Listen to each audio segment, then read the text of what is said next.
இயேசுவே உம்மை ஆராதிக்கின்றோம், எம் வாழ்வை உமக்கு அளிக்கின்றோம், உம்மை அன்பு செய்கின்றோம்.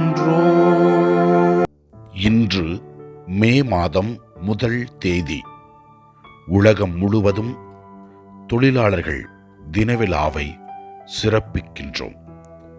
தொழிலாளர்களின் பாதுகாவலராகிய புனித யோசேப்பே உலகில் உள்ள அனைத்து தொழிலாளர்களுக்கும் நீர் பரிந்து பேசி அவர்கள் செய்கின்ற தொழில்களில் வளர்ச்சி காணவும் அவர்களுக்கு தேவையான உடல் உள்ள ஆன்மீக நலன்களை உம்முடைய பரிந்துரை வழியாக பெற்றுத்தர வேண்டும் என்று உம்மிடத்திலே ஜெபிக்கிறோம்.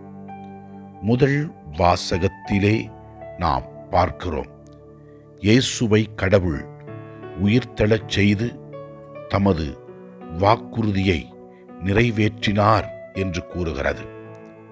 இயேசு நமக்காக இந்த உலகத்தில் பிறந்து நம்மை பாவத்திலிருந்து மீட்க தம் உயிரை தியாகம் செய்தார்.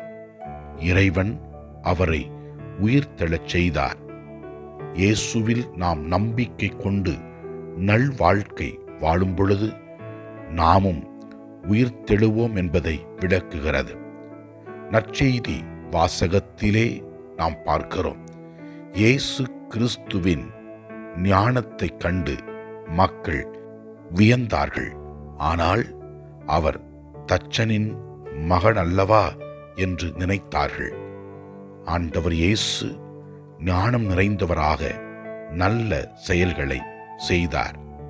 இயேசுவே இன்று மாதத்தின் முதல் நாள். இந்த மாதம் முழுவதும் நாங்கள் செய்கிற எல்லா செயல்களை ஒப்புக் கொடுக்கிறோம். ஆசீர்வதியும். கடந்த மாதம் முழுவதும் எங்களை காப்பாற்றிய கிருபைக்காக நன்றி இயேசுவே. ஆண்டவரை நோக்கி ஜெபிப்போம். எல்லாம் வல்ல இறைவன் தந்தை, மகன், தூய ஆவியார் நம் ஒவ்வொருவரையும் ஆசீர்வதிப்பாராக. இயேசுவுக்கு புகழ். மரியே வாழ்க. ஆமென்.